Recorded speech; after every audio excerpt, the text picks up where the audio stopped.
Subscribe to Accountancy Tuition and click the bell icon so that you never miss any updates.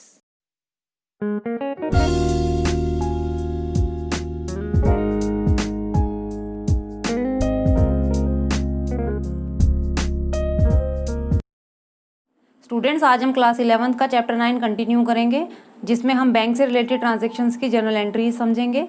Last video का link आपको आई button में या video के and में मिल जाएगा। तो स्टार्ट करते हैं आज का वीडियो।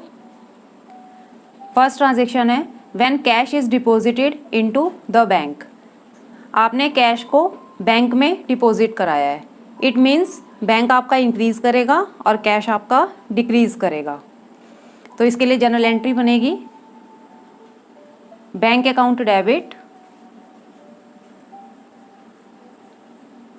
To cash account. यहाँ पे बैंक हमारा इंक्रीज कर रहा है क्योंकि हमने कैश को बैंक में जमा कराया है, और कैश हमारा डिक्रीज कर रहा है क्योंकि हमने कैश को बैंक में जमा कराया है। सेकेंड ट्रांजेक्शन देखिए, when cash is withdrawn from the bank. अब बैंक से हम पैसे विड्रॉ कर रहे हैं तो इट मीन्स कैश इंक्रीज करेगा, तो कैश अकाउंट डेबिट, और बैंक हमारा डिक्रीज होगा तो टू बैंक अकाउंट। यहाँ पर कैश हमारा इंक्रीज हो रहा है और बैंक हमारा डिक्रीज हो रहा है। थर्ड ट्रांजेक्शन देखिए, when cheque, draft etcetera received from the customer are deposited into the bank on the same day. आपको एक कस्टमर ने चेक दिया है और आपने सेम डे उसको बैंक में जमा करा दिया है, तो हमारी जनरल एंट्री होगी bank account debit to customer personal account.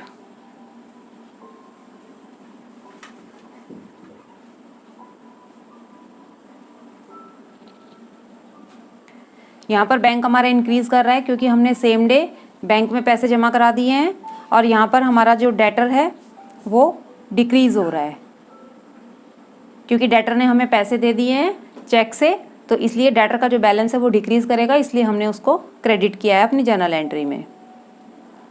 Next transaction देखिए, when cheque, draft etcetera received from the customer are not sent to bank on the same day. अब आपको चेक रिसीव हो रहा है और आपने सेम डे चेक को bank में जमा नहीं कराया है, तो उसके लिए हमारी जनरल एंट्री बनेगी cheque in hand account debit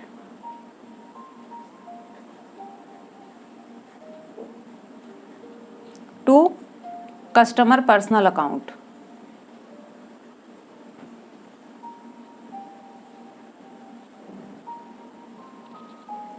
यहाँ पर चेक इन हैंड को एज ए कैश माना गया है, और यहाँ पर हमारा कैश जो है वो एक तरह से इंक्रीज हो रहा है जो चेक के रूप में है, लेकिन उसे बैंक में हमने जमा नहीं कराया है, इसलिए यहाँ पर बैंक वर्ड नहीं लिखा गया है क्योंकि बैंक का अमाउंट प्लस नहीं हुआ है। तो यहाँ पर इसलिए चेक इन हैंड का अमाउंट लिखा है, और यहाँ पर हमारा जो कस्टमर है वो हमें पैसे दे रहा है, तो इट मीन्स वो हमारा डिक्रीज हो रहा है। नेक्स्ट ट्रांजेक्शन देखिए, on the date when above cheque, draft etcetera are sent to the bank. अब ये चेक जो हमें यहाँ पर रिसीव हुआ है, इसको किसी और डेट को हमने यहाँ पर बैंक में जमा कराया है, तो इसकी एंट्री बनेगी बैंक अकाउंट डेबिट, क्योंकि वो चेक बैंक में चला गया है तो इसलिए हमारा जो बैंक का बैलेंस है वो बढ़ जाएगा, और टू चेक इन हैंड हमारा कम हो जाएगा। तो यहाँ पर बैंक इंक्रीज कर रहा है क्योंकि चेक को बैंक में जमा करा दिया, और चेक इन हैंड हमारा डिक्रीज हो रहा है। Next transaction, when a customer directly deposit the amount in our bank account. अब एक कस्टमर ने डायरेक्टली हमारे बैंक अकाउंट में पैसे डिपॉजिट करा दिए हैं, इट मीन्स हमारा बैंक इंक्रीज करेगा, तो हम बैंक अकाउंट को डेबिट करेंगे to customer personal account.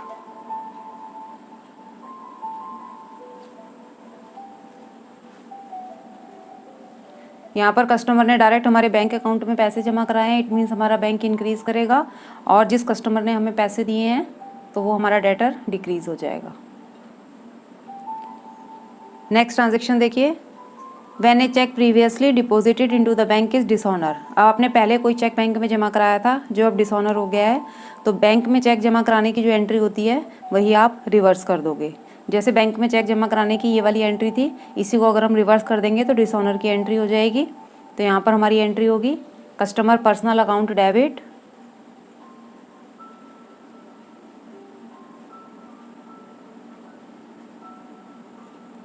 To bank account. यहाँ पर बैंक हमारा डिक्रीज हो रहा है क्योंकि चेक हमारा डिसऑनर हो गया है, तो बैंक का अमाउंट कम हो जाएगा और कस्टमर जो है वो हमारा इंक्रीज हो जाएगा, मतलब डेटर हमारे बढ़ जाएंगे। तो नेक्स्ट ट्रांजेक्शन देखिए, when a cheque is received from a customer and discount is allowed to him and if the cheque is deposited into the bank on the same day. अब यहाँ पर आपको चेक रिसीव हो रहा है customer से और यहाँ पर डिस्काउंट भी है, ठीक है, और ये कैश डिस्काउंट है जिसे हमने चेक के और बैंक के साथ ही एंट्री करनी है। If the cheque is deposit into the bank on the same day, और सेम डे हमने चेक को बैंक में जमा करा दिया है, तो इट मीन्स हमारा बैंक का बैलेंस जो है वो इंक्रीज़ करेगा। तो इसके लिए हमारी जनरल एंट्री बनेगी बैंक अकाउंट डेबिट। अब ये कैश डिस्काउंट है तो इसलिए डिस्काउंट अलाउड भी डेबिट होगा, डिस्काउंट अलाउड अकाउंट डेबिट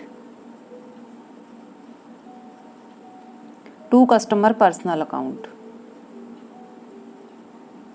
यहाँ पर हमें उस पर्सन का नाम लिखना है जिसने भी हमें ये चेक दिया है। तो यहाँ पे बैंक हमारा इंक्रीज़ कर रहा है क्योंकि हमें चेक रिसीव हुआ है और हमने सेम डे उसको बैंक में जमा करा दिया। कस्टमर पर्सनल जो डेटर है हमारा वो हमारा डिक्रीज़ हो रहा है और डिस्काउंट हमारा एक्सपेंस होता है और हमेशा बैंक के साथ ही आता है। नेक्स्ट ट्रांजेक्शन देखिए, in case the above cheque is dishonour. अब ये जो चेक हमें रिसीव हुआ था जिसे हमने बैंक में जमा कराया था, अब ये डिसऑनर हो गया है and the discount allowed to the customer will also be withdrawn. और जो डिस्काउंट था वो भी कस्टमर ने विड्रॉ कर लिया है। तो जो आपने ये चेक रिसीव करने की एंट्री की थी, सेम इसी एंट्री को हम रिवर्स पास कर देंगे तो डिसऑनर की एंट्री हो जाएगी। तो यहाँ पर हमारी एंट्री बनेगी कस्टमर पर्सनल अकाउंट डेबिट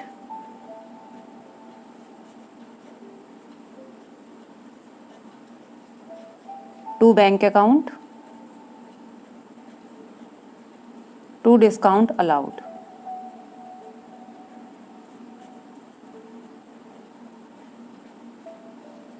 तो यहाँ पर बैंक हमारा डिक्रीज़ हो रहा है क्योंकि चेक डिसऑनर हो गया है और जो हमारा डेटर है वो इंक्रीज़ हो रहा है। नेक्स्ट ट्रांजेक्शन देखिए, when payment is made by issue of a cheque. अब आप एक पेमेंट कर रहे हैं चेक के थ्रू, तो यहाँ पर हमारी जनरल एंट्री बनेगी पर्सनल अकाउंट डेबिट। पर्सनल में आपने उस पर्सन का नाम लिखना है जिसको पेमेंट की जाएगी। Personal account debit to bank account, क्योंकि यहाँ पे चेक से पेमेंट हुआ है, इट मीन्स हमारा जो बैंक है वो डिक्रीज़ कर रहा है। जिसको आप पेमेंट कर रहे हैं वो हमारा क्रेडिटर है और यहाँ पर हमारा जो क्रेडिटर है वो डिक्रीज़ हो रहा है, और जब हमारा क्रेडिटर डिक्रीज़ होता है तो उसे हम डेबिट करते हैं अपनी जनरल एंट्री में। नेक्स्ट ट्रांजेक्शन देखिए, when expenses are paid by the issue of a cheque. अब आप एक्सपेंस की पेमेंट कर रहे हैं और उसके लिए आप चेक इशू कर रहे हैं, तो हमारी जनरल एंट्री बनेगी एक्सपेंस अकाउंट डेबिट। जो भी आपका एक्सपेंस होगा आपने उसको डेबिट करना है टू बैंक अकाउंट, क्योंकि यहाँ पे चेक से पेमेंट हो रही है इसलिए बैंक वर्ड यूज़ होगा। मीन्स हमारा बैंक जो है वो डिक्रीज़ हो रहा है और जो हमारा एक्सपेंस है वो इंक्रीज़ हो रहा है। एक्सपेंस जब इंक्रीज़ होता है तो उसे डेबिट करते हैं और बैंक नाम का एसेट जब हमारा डिक्रीज़ होगा तो उसे हम क्रेडिट करेंगे। नेक्स्ट ट्रांजेक्शन देखिए, when cash is withdrawn from the bank for the personal use of the proprietor. अब प्रोप्राइटर ने अपने पर्सनल यूज़ के लिए बैंक से मनी विड्रॉ किया है, तो पर्सनल यूज़ हमारा ड्राइंग्स होता है, तो हमारी जनरल एंट्री बनेगी ड्राइंग्स अकाउंट डेबिट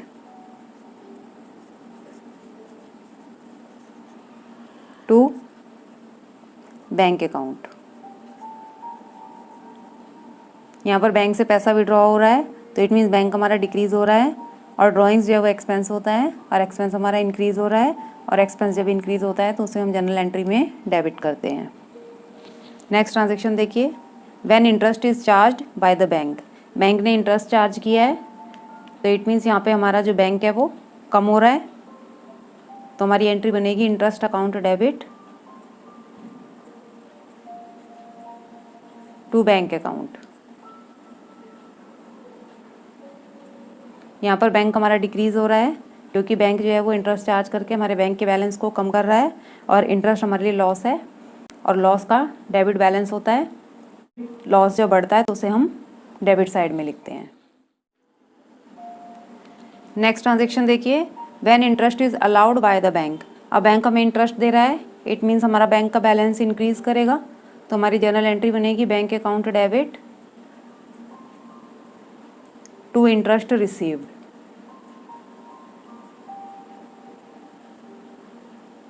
जब हमें बैंक इंटरेस्ट देगा तो उससे हमारा बैंक का बैलेंस बढ़ेगा, यानी कि हमारा जो एसेट है वो इंक्रीज़ करेगा।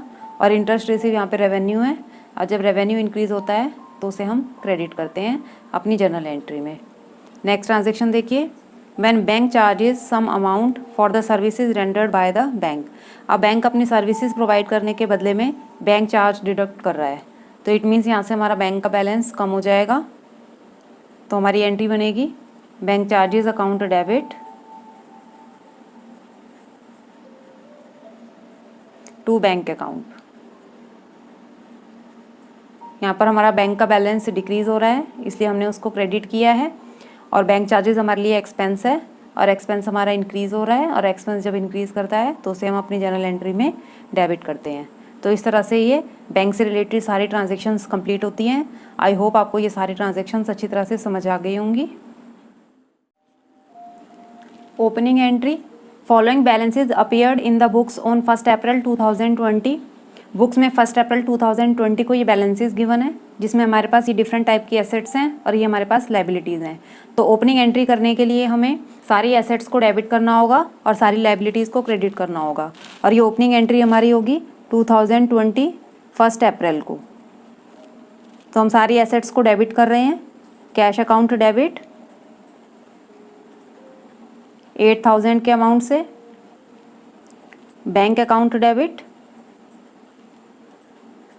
20,000, stock account debit 54,000, machinery account debit 60,000 से। और यहाँ पर हमें डेटर दे रखे हैं 47,000 के, जिसमें एक डेटर है अशोक, तो अशोक को हमने डेबिट किया 12,000 के अमाउंट से। दूसरा डेटर है पवन, पवन को डेबिट किया 15,000 के अमाउंट से। नेक्स्ट है विवेक, विवेक को डेबिट किया है 20,000 के अमाउंट से। अब हमें सारी लाइबिलिटीज़ को क्रेडिट करना होगा। तो लाइबिलिटीज़ में हमारे पास है क्रेडिटर, और क्रेडिटर में पहला क्रेडिटर है चमनलाल,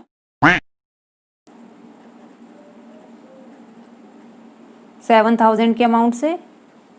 और दूसरा क्रेडिटर है ओमपाल, यह है 13,000 के अमाउंट। और नेक्स्ट है कैपिटल, और कैपिटल का बैलेंस है 2 लाख का। अब हमें डेबिट और क्रेडिट साइड का टोटल करना है। लाइबिलिटी साइड का टोटल है 2,20,000, और अब हम एसेट साइड का टोटल भी कर लेते हैं। 8,000 plus 20,000 plus 54,000 plus 60,000 plus 12,000 plus 15,000 and plus 20,000, ये आ गया 1,89,000 का टोटल। अब यहाँ पर डेबिट साइड में बैलेंस बच रहा है, और जो भी बैलेंस हमारा बचेगा उसे हमें गुडविल अकाउंट में डालना है। तो यहाँ पर बैलेंसिंग फिगर आएगा गुडविल अकाउंट में, और इसका बैलेंसिंग फिगर आएगा 2,20,000 माइनस 1,89,000, 31,000 की गुडविल आ जाएगी। तो स्टूडेंट, जब भी हमारा जो बैलेंस है एसेट साइड में बचेगा तो हमें उसे गुडविल लिखना है, और जब हमारा बैलेंस लाइबिलिटी साइड में बचेगा तो उसे हमें कैपिटल लिखना है। तो इस तरह से हमारी ये ओपनिंग एंट्री कंप्लीट होती है। नेक्स्ट है bad debts. When the goods are sold to a customer on credit, जब हम किसी कस्टमर को क्रेडिट पर गुड्स को सोल्ड करते हैं, and if the amount becomes irrecoverable, और उस डेटर से हमें जो अमाउंट है वो रिसीव नहीं होता है ड्यू टू हिज इंसॉल्वेंसी और सम अदर रीज़न, कोई भी और रीज़न हो सकता है या फिर वो इंसॉल्वेंट हो सकता है, the amount not recovered is called bad debt. जो भी अमाउंट डेटर से हमें रिसीव नहीं होता उसे हम बैड डेट्स कहते हैं। बैड डेट्स की अकाउंटिंग ट्रीटमेंट में जनरल एंट्री करने के लिए बैड डेट अकाउंट को हमने डेबिट करना है और जो कस्टमर का अकाउंट है उसको हमें क्रेडिट करना है। इसको समझने के लिए हम एक एग्जांपल लेते हैं। Ravi who owed us 10,000 rupees is declared insolvent. Ravi जिसने हमें 10,000 रुपीज़ देने थे वो इंसॉल्वेंट डिक्लेयर हो जाता है एंड 30 पैसे in rupees received from his estate, और 30 पैसे मीन्स 30% का अमाउंट उसकी एस्टेट को सेल करके रिसीव होता है। तो इसके लिए हम जर्नल एंट्री पास करेंगे। Bank account debit, bad debt account debit,